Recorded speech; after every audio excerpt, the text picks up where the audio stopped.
Hello viewers, here is a 52-inch Emperor's ceiling fan. This is in the antique brass finish. This was sold at the Home Depot under the Hampton Bay brand. It was manufactured by the Air-Cool, and I believe the Hampton Bay model name would have been the Marco Polo. Let's see if I can grab the numerical or alphanumerical model number off the top of it. Don't recall if there is one or not. Yeah, here we go. So the alphanumeric model number is AC852, and there's the date code. It's from the March of the 1987, and it's made in the Taiwan, and the motor is rated at 73 watts. There's another number there, B75795. Here's a look at the canopy. The mounting bracket is not original, so I had to put some holes through the bottom of the canopy to secure it up. It's not exactly as it would have been originally, but it looks just fine. There was plenty of fans that mounted like that anyways. It's not in the flawless condition. There's a couple of paint specks on the bottom of the irons, which is kind of odd. That's visible on the top of the blades, which is normal because people paint the ceiling and they don't take the fan down. But I'm not really sure how it got on the bottom. And there is some paint on the canopy over here. Probably could get that off, I just haven't really tried. This was a pretty lengthy project. It took place over several weeks. Back on the tripod here. I had to replace the bearings. Those were spoiled. There's still an issue with the reversing switch. It does not reverse correctly. I don't care. That it's just not really a useful feature anyways to me. So it's good enough as it is. It's fully operable. Bearings are quiet. Motor runs just fine. The speed control I've been using is this one. This is a Hampton Bay remote, and I'm using this because this is not a triple capacitor fan, it's a single capacitor fan, and the humming from the medium and low speeds, which is pretty much all I ever use, was awful. So I'm going to go ahead and demonstrate that now. Right now it's on high on the remote. That's the light. Here's the medium, and you can hear the noise quite loudly, and that's just produced from inconsistencies in the rotor and or the stator. As it's rotating, it's not completely symmetrical, and so there's certain parts that may be ever so slightly closer or further away, and that's why the sound kind of fluctuates as it's moving. And we'll go down to low.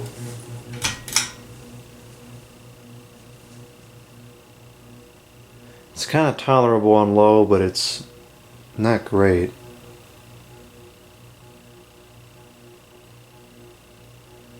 So that's why I have the remote here. So now if I go to medium on the remote, it's totally silent. You can't hear anything. And same thing with the low speed. Absolutely silent. Runs beautifully.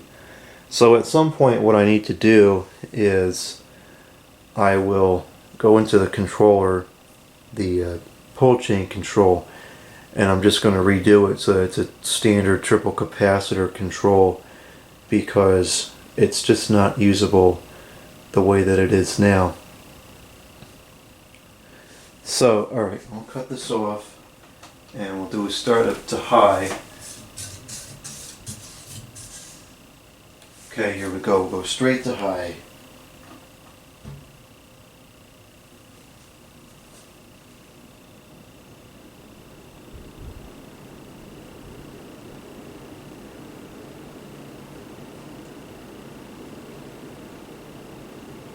Now there's a collection of people and I have to go through this every time I record a Hampton Bay fan because this always happens.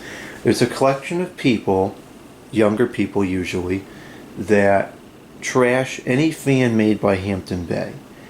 And that's so ridiculous because the earlier fans from Hampton Bay from the 1980s and 1990s, even into the 2000s, the 2000s and on, Hampton Bay put out a number of really good quality fans.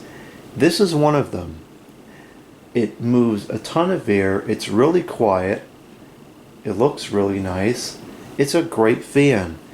It doesn't perform like a Casablanca does with a K55 motor.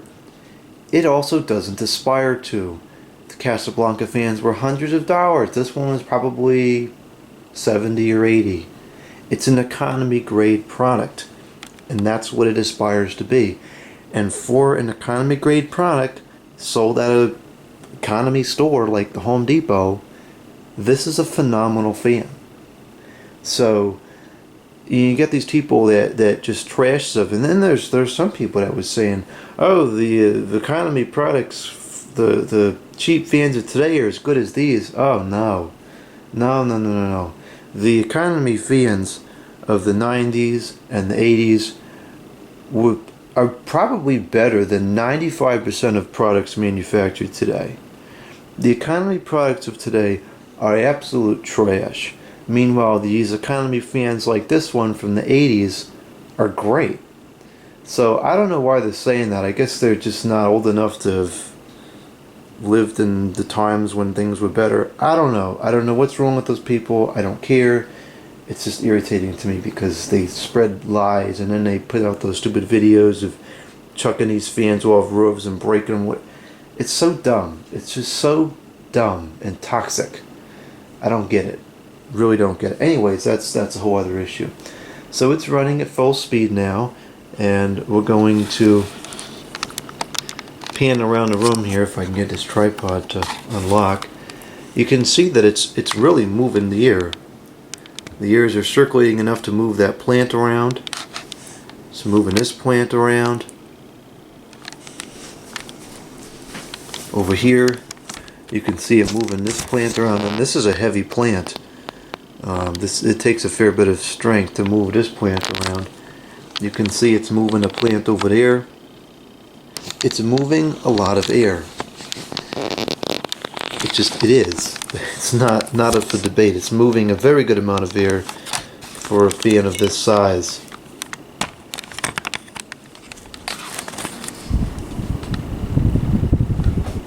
And it's quiet too. Very, very quiet. All you hear is the noise of the blades cutting through the air.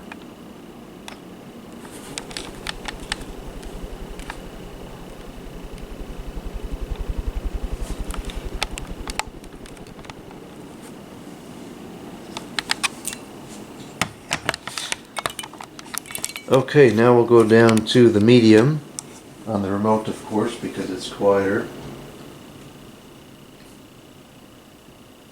And on medium, it's almost inaudible. Even the blades moving around can hardly be heard.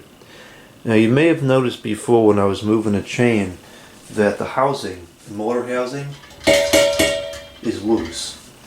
Now, the reason for this is intentional. The reason for this is because when I had it tightened down all the way, for whatever reason, it would make an annoying sound. It would kind of shake a little bit, and I don't know why it was shaking, because the fan itself it's not out of balance. I spent a decent amount of time balancing it, and it doesn't wobble at all. But there was some kind of a vibration through the motor housing or whatever. It would just make this very annoying, like a clicking sound. It would kind of shake real quick. So I loosened the screws so that it wouldn't be getting all that vibration from the motor, and it's totally fine now. It doesn't shake, it doesn't make any stupid noises.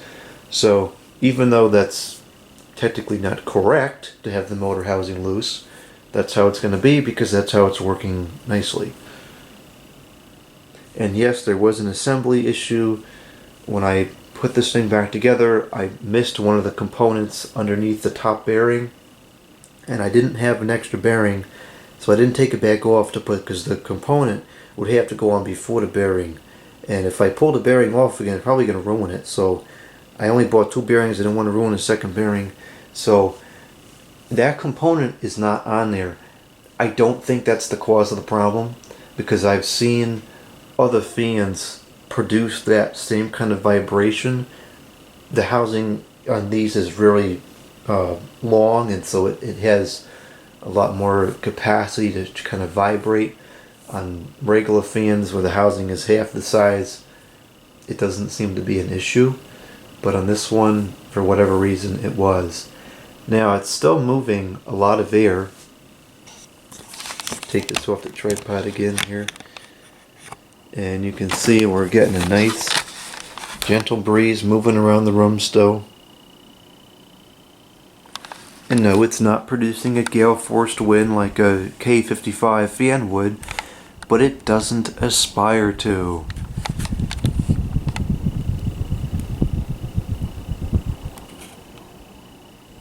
Still puts out a very nice breeze directly underneath it. You can feel it all throughout the room. It's quiet, doesn't wobble at all. It's great.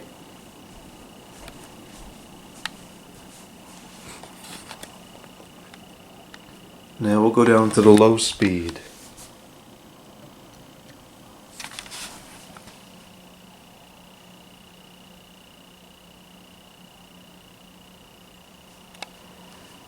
Completely inaudible on the low speed.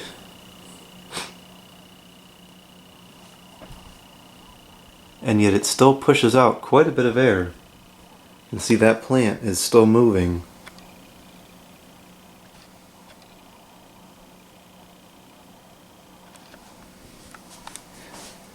And this one is ever so slightly too.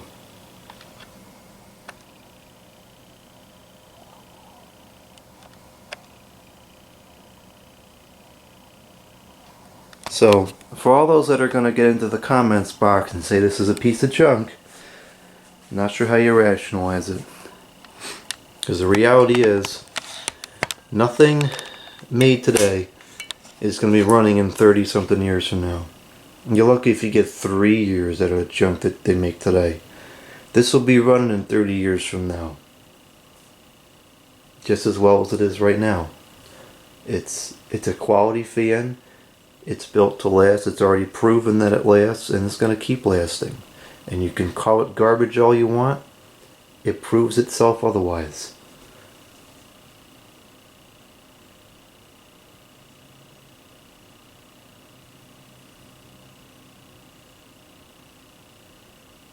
The low speed is kind of nice on this. It's not too fast, but it's still fast enough to move a decent amount of air.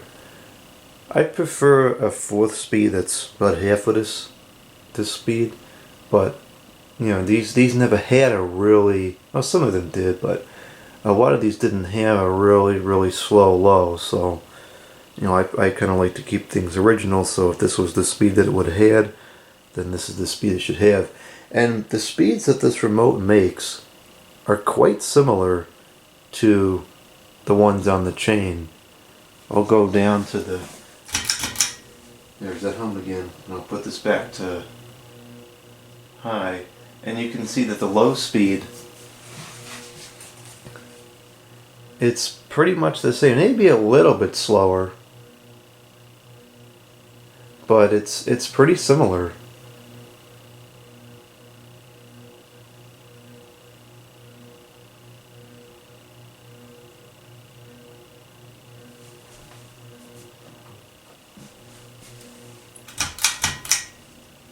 And I'm not going to try reverse, because the last time I tried to switch in reverse, it kept taking a breaker out.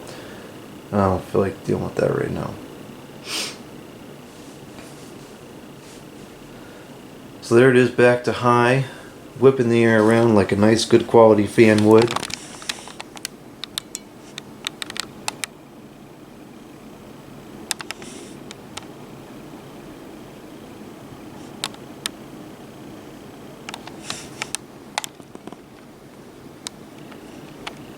And we'll go ahead and cut it off. The light does work. And one of the nice things about this remote, and one of the only nice things about it, is that I can dime it down. Because a lot of times at night I don't need it on full power, or I don't want it on full power. And so having the remote to be able to dime it down is nice. But otherwise, I don't like having electronic controls. It opens up too many things to break or not work properly.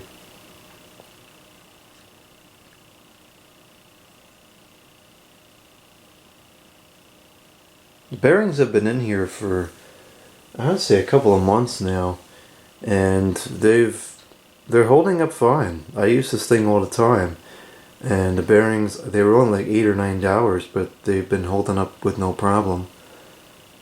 You can see the spin down time is pretty good. They're perfectly free.